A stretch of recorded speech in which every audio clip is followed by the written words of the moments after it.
happening with our coronary arteries. So this could be either your right coronary or your left coronary, the myocardium.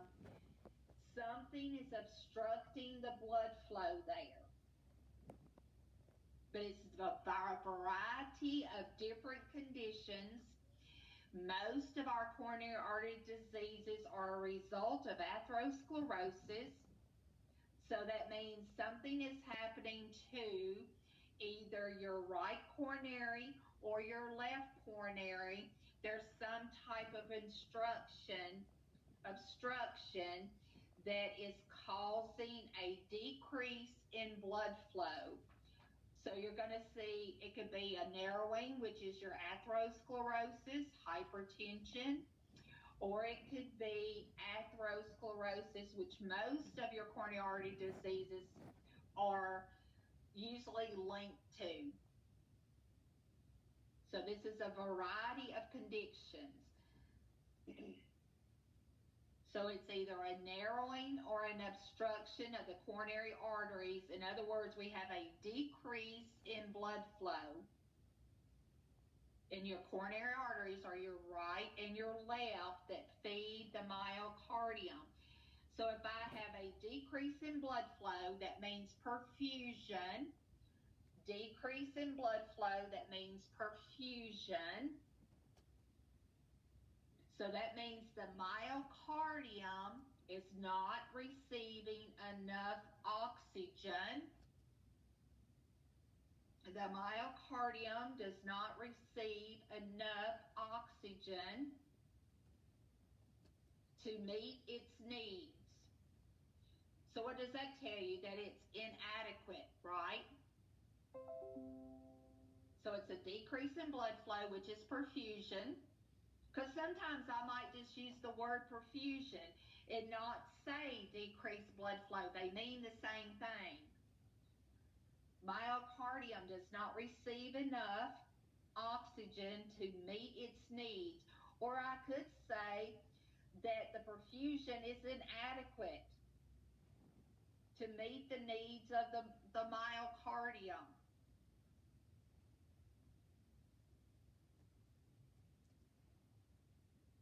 So what is the client going to exhibit with if I have an inadequate perfusion?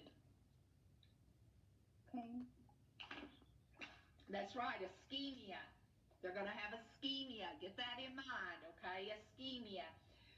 So, in other words, the different variety of conditions that we can see occur because I have a decrease in perfusion and an inadequate oxygen to meet the demands of the myocardium, the patient can become ischemic.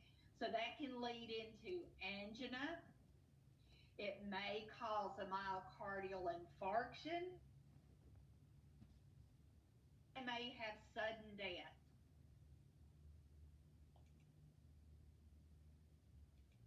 All right? So coronary artery disease is a variety of conditions. So the conditions that we see occur are going to be angina, could be a myocardial infarction, or it may be sudden death. This is what you need to get out of this entire lecture, is this that I am fixing to tell you. So highlight it, circle it, write it in red, do something. This is what is happening when your perfusion is inadequate to meet the needs. This is what is happening. Oxygen demand, this is the important thing. Oxygen demand increases. Oxygen demand increases. But supply is what? Decreases. It's low, right?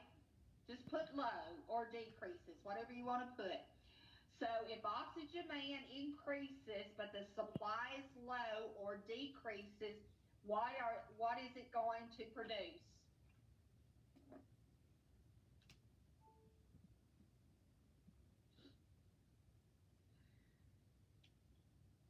Ischemia.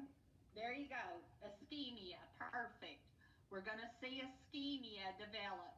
So that's going to be very, very, very, very important to remember with these patients that have coronary artery disease. If they have an obstruction or narrowing of the coronary artery blood flow, perfusion is down, and you're probably going to have inadequate amount for the myocardium. So when you see that, the client is going to have ischemia. So in other words, the oxygen demand is increased because you don't have enough blood supply. So you don't have enough red blood cells carrying the oxyhemoglobin. So that demand is going to be increased, but the supply is going to be decreased or low, and that is what's going to cause the ischemia. So the oxygen demand increases, but the supply is decreased or low, and so you see the development of ischemia. The important thing here is we need to try to prevent it or treat it early. We want to try to prevent it or treat it early. Because if we can catch the ischemia earlier, then the patient won't really develop angina, myocardial infarction, or sudden death. We want to try to prevent those, catch that ischemia very early. So what puts them at risk for coronary artery disease? Once again, what's the main cause of coronary artery disease? Atherosclerosis. Atherosclerosis, absolutely. Now, of course, other things, smoking can put your patient at risk for coronary artery disease. Um, if they stop early, we can reverse those effects, but it will double your risk of having coronary artery disease if you're a smoker, because it causes what? What does smoking cause of the peripheral vessels? Vasoconstriction. Vasoconstriction. And the reason it causes vasoconstriction is because it makes the body produce or increase epinephrine or norepinephrine.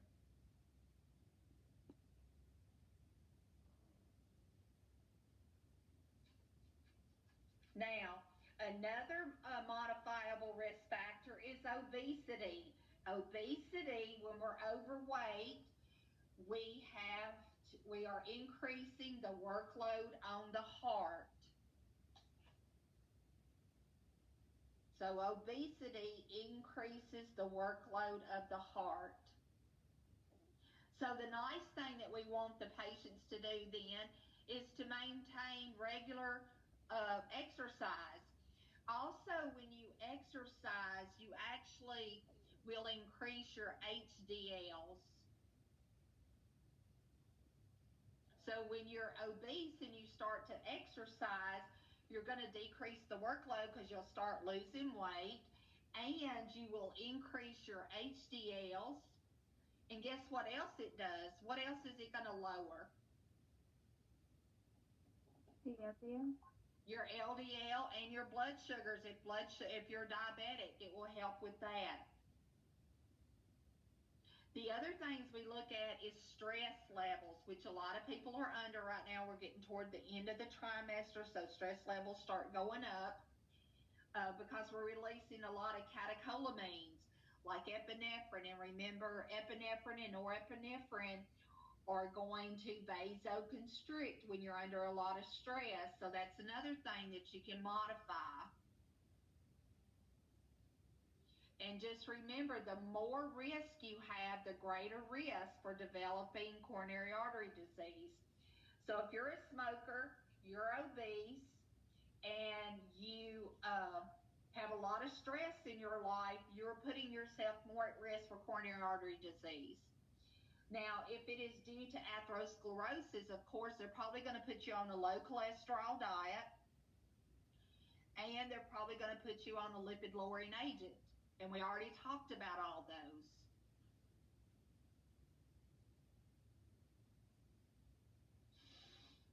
Now, two things we can't change course, is going to be age. We can't change our age, and we know as we get older, we have normal changes that are occurring in the arterial lumen.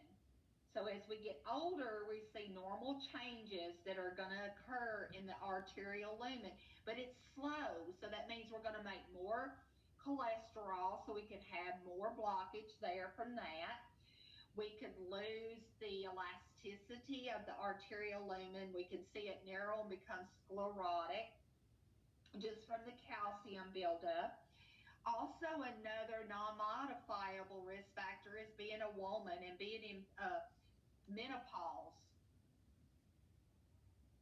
So we see women more risk for coronary artery disease after menopause as well.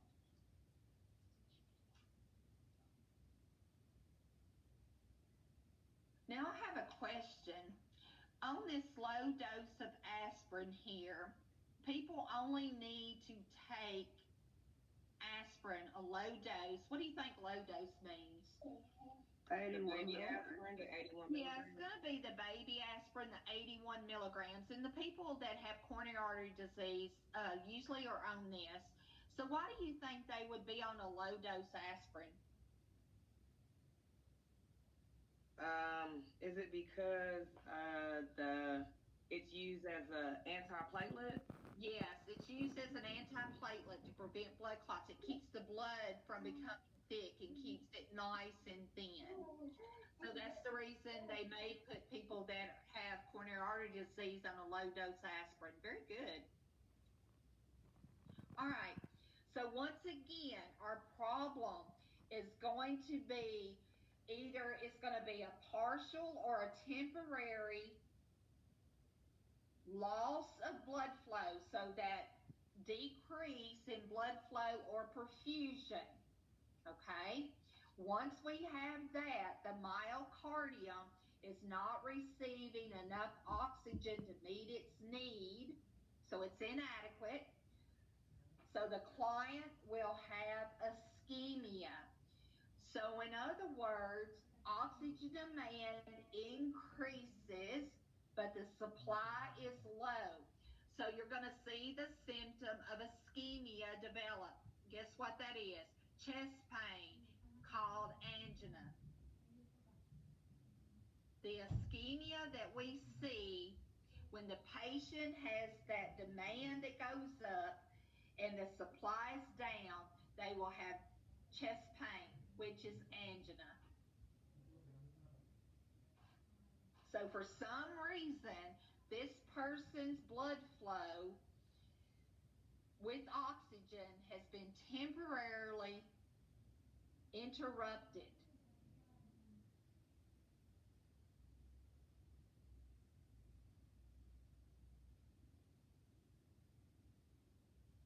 Just remember, normally ischemia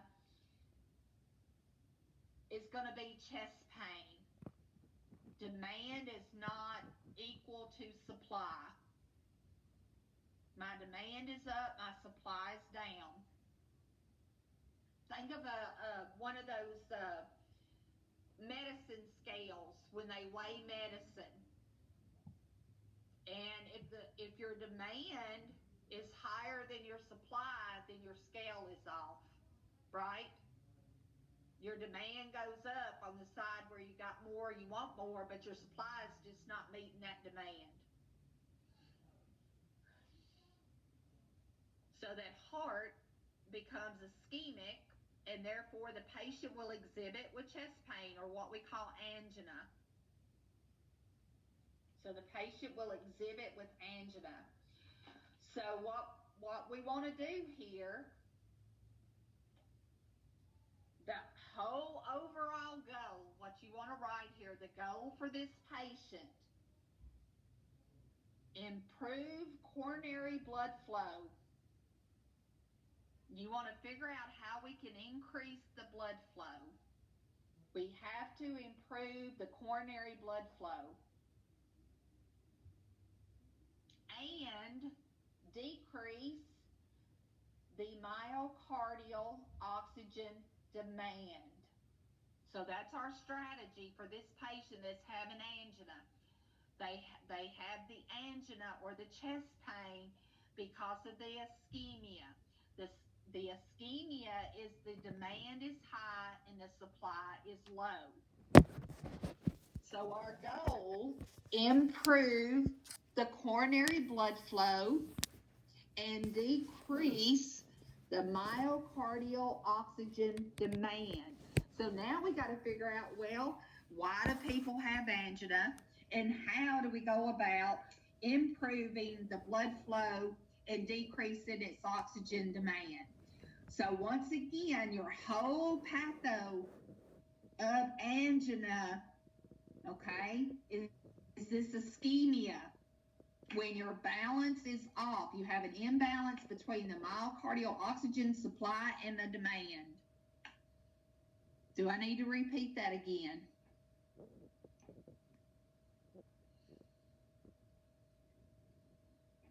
Does anybody need me to repeat that? Okay. Yes, please. Okay. So once again, ischemia occurs because you have a decrease in that oxygen supply, but the demand is down. In other words, I don't have enough blood circulating to get there, right? So it's inadequate. So you have an imbalance between the myocardial oxygen supply and the demand. The demand is up and the supply is down. So they have ischemia. And chest pain develops from the ischemia or angina. Angina and chest pain are used together. They can be interchangeable.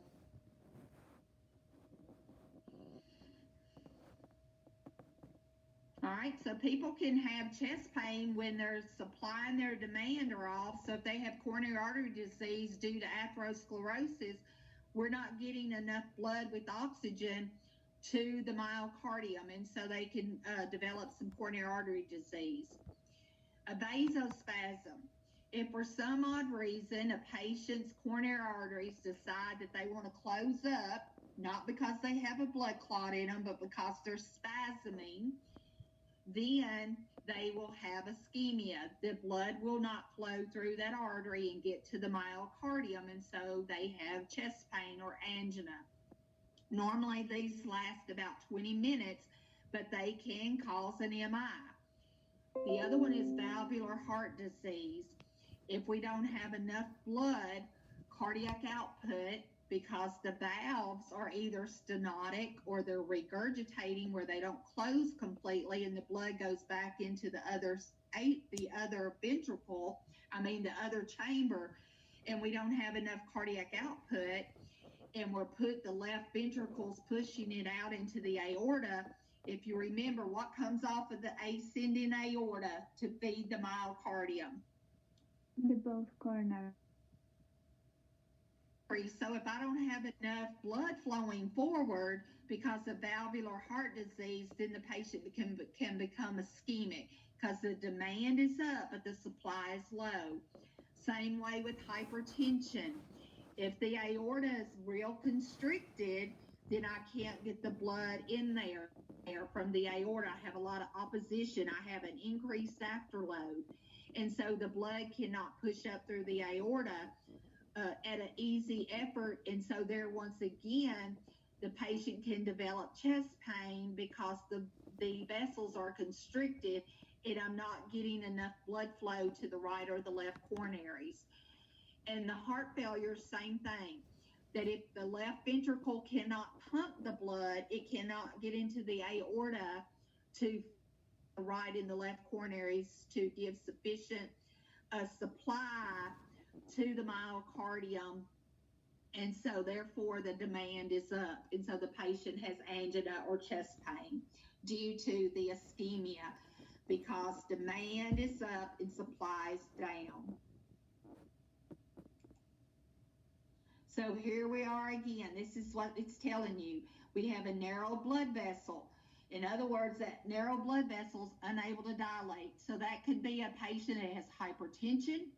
That could be a patient that has atherosclerosis. That could be a patient that has arteriosclerosis. When it is not able to dilate, that means open up. It's constricted. It's small. Okay, it's constricted down. It's tight. If I cannot get the blood through that vessel, that means the blood supply that's carrying the oxygen to the heart muscle is down. The demand is up. That is when they're going to have pain. That's what we keep going over. If you don't get anything else out of this lecture, that's the important thing to remember. Supply and demand. Supply is not there, the demand is need. Just remember, blood is always carrying that oxygen to that myocardium. That's what keeps it alive. And if I don't get enough oxygen, because of the blood comparing capacity is called hemoglobin, and that turns into oxyhemoglobin.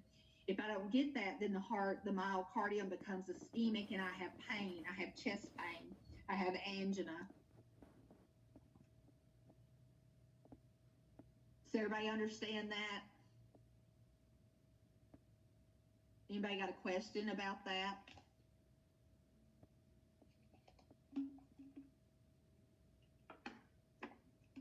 Because this could be worded many, many different ways for you to problem solve, critical think about angina.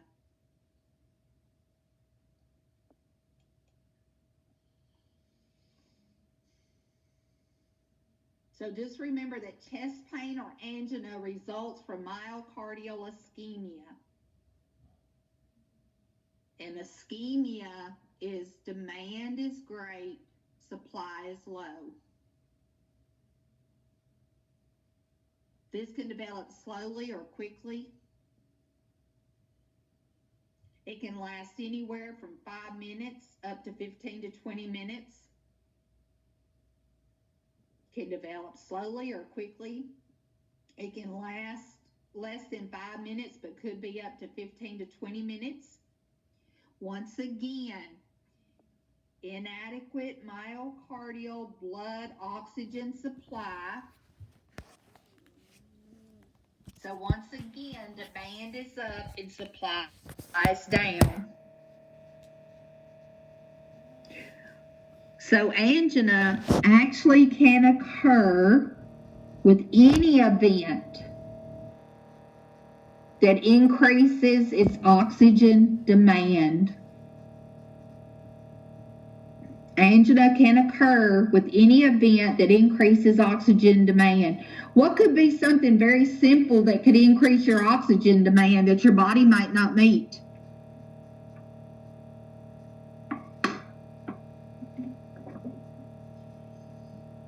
What could be something very simple that could cause a person to have angina?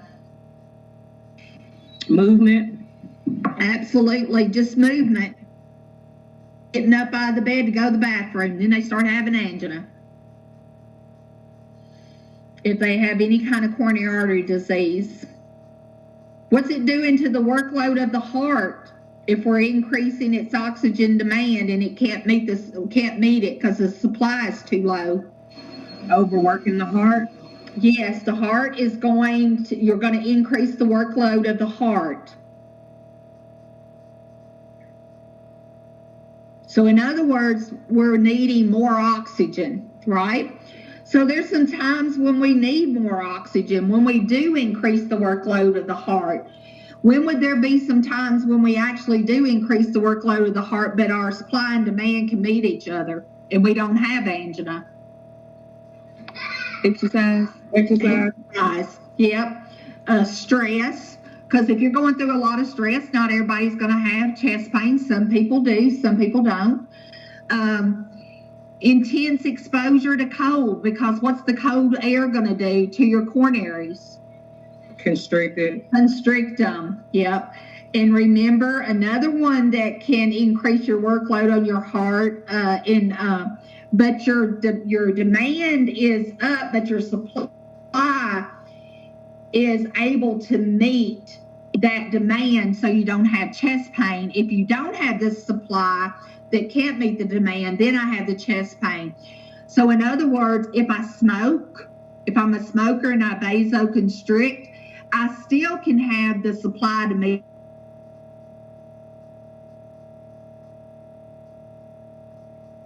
The biggest thing you need to remember here, anytime the heart is working over, like exercising, stress, any of that, what it needs to do, the body is going to compensate. And I'm going to tell you what, the body does something really weird. All right, I said that the SNS releases epinephrine, right? And it vasoconstricts. All right, norepinephrine constricts. Now, this is the funny thing. When the heart needs the coronaries to dilate, like in exercise, stress, those kind of things, it's going to clamp down the peripheral vessels, okay? Your peripheral vessels, so that the blood will not have to go to them. And it's going to try to shun it all to the heart, okay? Like in exercise and things like that, because that's where the majority of the blood needs to be, okay? So it's going to release that epinephrine. So epinephrine does a negative feedback. Epinephrine will actually vasodilate coronary arteries for someone when they need that extra blood, okay? So in other words, sometimes when a patient's having angina, the epinephrine's being released because they're having pain, but it's actually doing a negative feedback on the coronaries. It's actually giving it blood and keeping it dilated because it's going to make sure it clamps down all those peripheral arteries so that there's more blood shunted to the heart. So it kind of acts really weird. It's going to be more of a peripheral vasodilator during the times of angina or during the times of exercise and stress. It does a negative feedback. So everybody kind of understand what I'm saying? Yes, ma'am. Does anybody not understand that? Yeah, I don't understand. I'm sorry. Okay. So in other words, epinephrine does what normally to the heart when it's released? It increases it. It makes it work harder, right, Dee Dee? Yes, ma'am. Okay. So it's going to speed it up, right? Okay. But what it also does, it can, during the time of its need, say I need more blood supply with oxygen, epinephrine can vasodilate the coronary arteries, but it's going to keep the peripheral vessels constricted. Does that help you? Yes, thank you. Uh-huh. Okay. So when we have somebody that's having angina, their supply and their demand is off. So that's causing the ischemia. So they've got that inadequate myocardial blood supply with oxygen. And it can occur with any event that increases oxygen demand. So any type of increased workload on the heart can cause angina. It doesn't always, but it can, especially if their supply is down and their need is up. This is usually temporary. The first one we're going to talk about, and most people have the first type of angina, and it's either relieved by rest or vasodilators.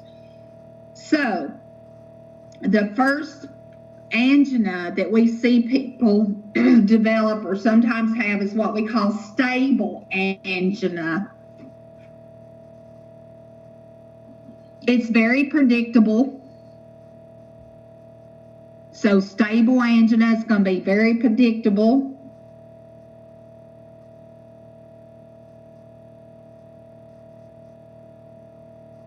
So this one's going to be temporary.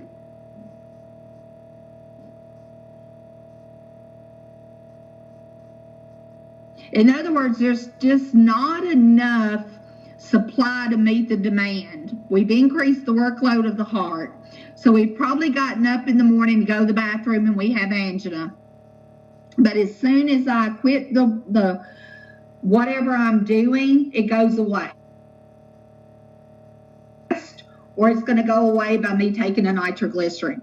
Stable angina never causes permanent damage. It might be some atherosclerotic arteries because they can't dilate.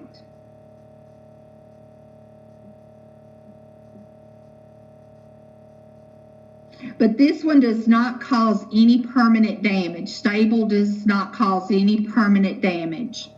So we rest or we take a nitroglycerin and it goes away. This is type of angina too that maybe you're walking outside in the cold air and you have that vasoconstriction, and at the point you're not getting enough blood with oxygen to that coronary artery, and then you start having a little bit of chest pain. But as soon as you get in the house and you warm up and you stop what you're doing, you feel better. That's stable.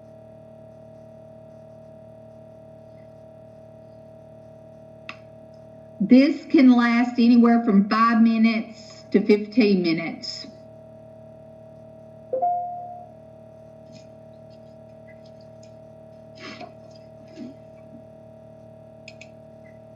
So here's stable. It's predictable.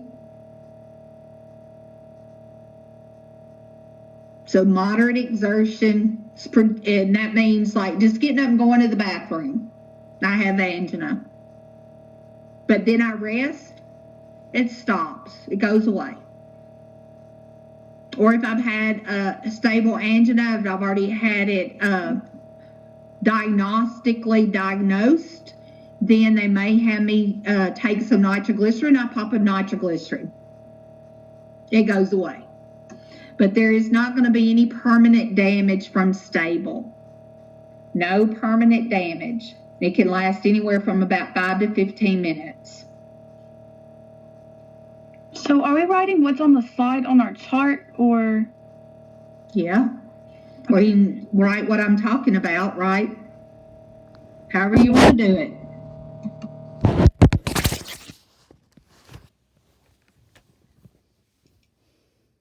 All right, the next one is variant or presmental angina. This one is a vasospasm. Remember we talked about angina being caused from a vasospasm? This is the vasospasm of the coronary artery.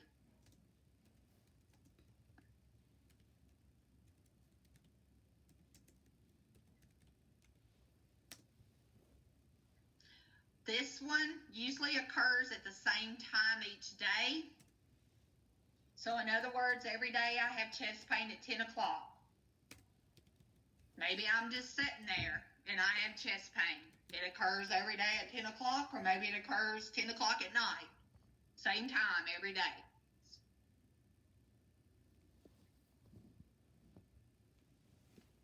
Now it says it occurs at night. Now what does that mean? And it can occur at rest. So what's that telling you? If I'm having pain at rest and at nighttime, because at night you usually don't do a whole lot, right? What are you doing at night? Sleeping. So what does that tell you about variant angina? What's it telling you about supply and demand? The demand is up, but the supply is down. Yep, even at rest and even at sleep. In other words, my supply is not meeting my demand. But that's only because it is squeezing the coronary artery. It's having a spasm. It just cut it off. This